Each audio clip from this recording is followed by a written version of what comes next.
Olá pessoas, tudo bem? Como que é o aparelho psíquico para Carl Jung? Quais são as partes que estão conscientes? Quais são as partes que estão inconscientes? Como esse aparelho psíquico atua no dia a dia, na realidade ordinária do ser humano? Quais influências esse aparelho psíquico tem na nossa vida? De que modo nós podemos nos relacionar com esse aparelho psíquico e tirarmos dele um crescimento real e concreto? Como é o aparelho psíquico na visão junguiana?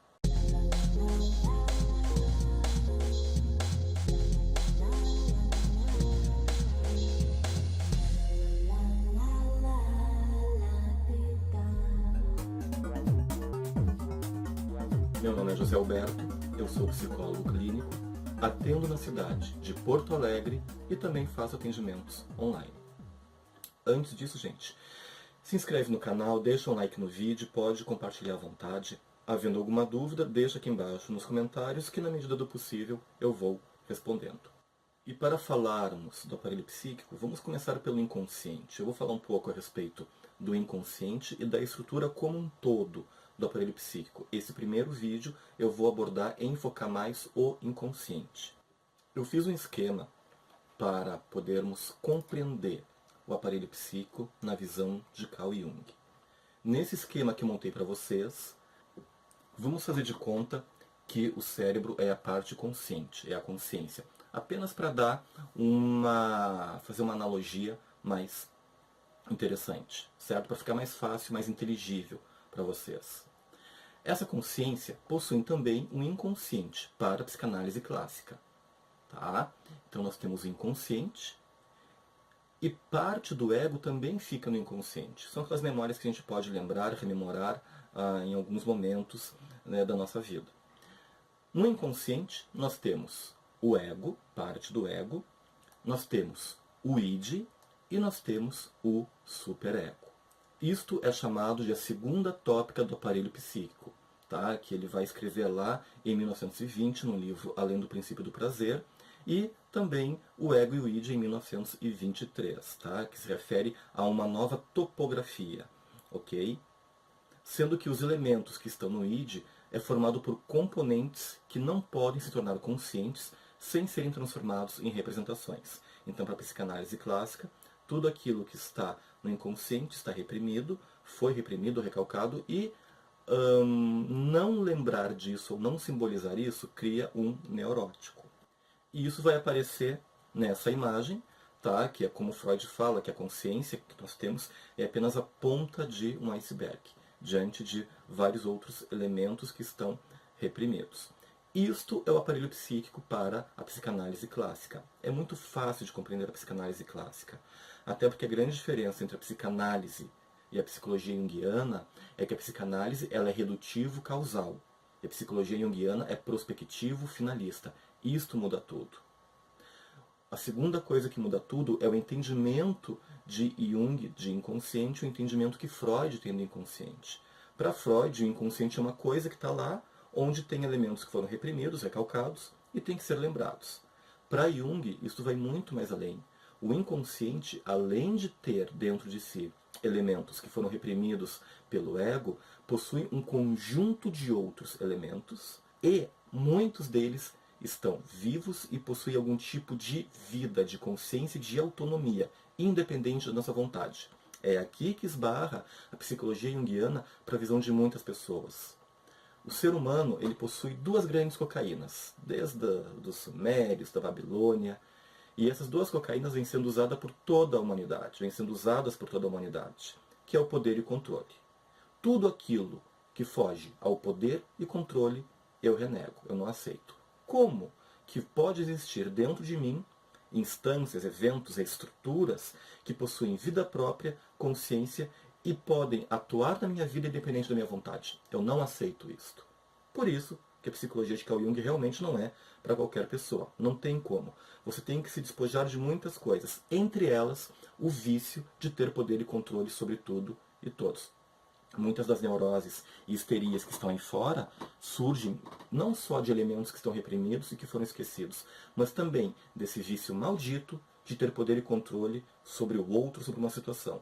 Tira poder e controle de uma pessoa pseudo-adulta para você ver como ela fica histérica e tendo chiliques e ataques. Ela enfurece, porque você tira o alimento psíquico dela. É um vampiro, né? Em última instância. Aquela pessoa que briga com toda a família, grita, né? E é desculpada por todos. É aquela maneira de manter o poder e o controle através do grito, da ameaça. Continuando aqui o nosso esquema, como é o aparelho psíquico para Carl Jung? A psique humana para Jung, então, todo o psiquismo é representado por esse círculo preto. Nesse círculo existe um elemento chamado self. O self é o centro. O que é o self? O self é a nossa parte mais perfeita, é a nossa parte mais idealizada, é aquilo que o ser humano quer se tornar. O modelo perfeito de ser humano para mim, Alberto, está no self. O self já possui a matriz e o modelo de tudo aquilo que eu quero me tornar um dia. No aparelho psíquico, então, que é todo esse círculo preto, tem o self, e dentro desse aparelho psíquico, dentro desse evento chamado psique humana, nós temos os arquétipos, que estão atuando na mente humana de modo que eu não perceba, estão inconscientes para mim. Nós temos os complexos, que estão atuando muito na minha consciência também, que são a origem de muitas neuroses, de muitos chiliques, ataques e desarmonias comigo mesmo e com o outro e com a sociedade na qual eu vivo. Além dos arquétipos e dos complexos, nós temos a sombra, que é um outro arquétipo fundamental, que representa basicamente tudo aquilo que eu renego na minha humanidade, na humanidade de todos que estão ao meu redor. Nós temos o ânimos e a ânima, que são imagens do masculino e do feminino que foram construídos no meu psiquismo por mim mesmo e também pelas relações objetais que meus pais não tiveram comigo. E nós temos o eu. O eu é um outro complexo, né? Mais um complexo que forma todo esse evento, toda essa estrutura. Sendo que o self, ele organiza e ordena todos estes elementos. E eu estou consciente apenas dessa pequena parte, do ego. Bom, aqui nós temos que lembrar uma frase do Jung fundamental. Vamos falar um pouquinho de Freud antes. Freud fala, eu, Alberto, tenho um inconsciente. Nesse inconsciente tem elementos reprimidos, elementos esquecidos, e que por um conjunto de motivos, e a teoria do trauma, eles vão me deixando neurótico. Quando eu simbolizo um desses elementos, novamente, esse trauma, essa neurose se desfaz e eu consigo me reequilibrar, me curar. Para Jung, o entendimento é muito diferente. Eu, Alberto, não tenho inconsciente. O inconsciente é que me tem. O psiquismo todo é que me tem. Nessa imagem que eu estou mostrando para vocês, o eu, o ego, primeiro, ele é um complexo. E só isso já dá muito pano para manga. E além do eu, do ego, ser um complexo, ele é mais um elemento com o qual todo aparelho psíquico tem que lidar.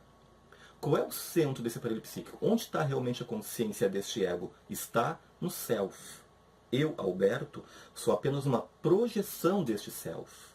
Eu quero me tornar o self um dia, ok? Então, quem comanda o show, quem organiza toda essa psique humana é o self. E o Alberto, ego, que está aqui falando com vocês, é só mais um elemento que está, sim, suscetível a todas as instâncias, a todos os eventos. Eu gosto de chamar de estruturas. Essas estruturas estão atuando, de algum modo, no meu psiquismo humano. Lembrem que no Psicologia do Inconsciente, o Jung fala que, por exemplo, os arquétipos possuem algum tipo de autonomia, de vida própria, e você não precisa aceitar isso, tem apenas que compreender. Todos os elementos que estão no inconsciente são elementos ativos, vivos. O inconsciente para Jung, ele é vivo, ele é atuante. Não apenas o ego é atuante, o ego é só mais um elemento. E não é quem dá a palavra final a respeito desses eventos. Tanto é verdade que muitas vezes nós passamos por situações na nossa vida que nós não queríamos, que têm uma outra origem, que são desencadeadas por outras coisas que fogem ao nosso poder e controle. Se eu não tenho total poder sobre a minha vida, quem é que tem? Se as coisas que eu decido não são levadas em consideração por alguns eventos da vida, como que eles estão acontecendo? A despeito da minha vontade. Quem está por trás disso? O self, o inconsciente. É assim que se compreende o psiquismo na teoria de Jung. A grosso modo, viu, gente? Isso aqui é só uma introdução. É um vídeo muito simplesinho para a gente poder iniciar essa discussão. E é por causa do entendimento dessas diferenças que Carl Jung não é psicanalista. Ele não é. Quem fala isso é um ignorante. Ignorante não no sentido pejorativo, mas no sentido realmente de ignorar, porque não lê o autor na fonte. As faculdades não estimulam a leitura dos autores na fonte, as pessoas se viciaram em ler resumos de internet que não traz, que são apenas recortes de termos isolados, que não traz o pensamento daquele autor por inteiro, e a pessoa, lendo resumos de internet, acha que conhece a psicologia ou de Freud ou de Jung, quando na verdade vai se mantendo na sua ignorância e que é interessante para o sistema que está estabelecido. Né? O inconsciente para Freud é uma instância que eu possuo, onde tem coisas reprimidas que eu tenho que lembrar. Ponto. O inconsciente para Jung é um elemento, é um grande evento do qual eu faço parte, é um lugar que possui elementos ativos e que atuam sobre a minha vida independente da minha vontade.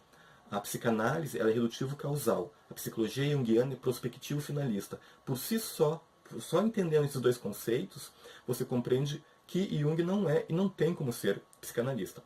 Então ele não é psicanalista. E não é só a psicanálise que aceita e trabalha com o conceito de um inconsciente. Vários outros pensadores trabalham com esse conceito.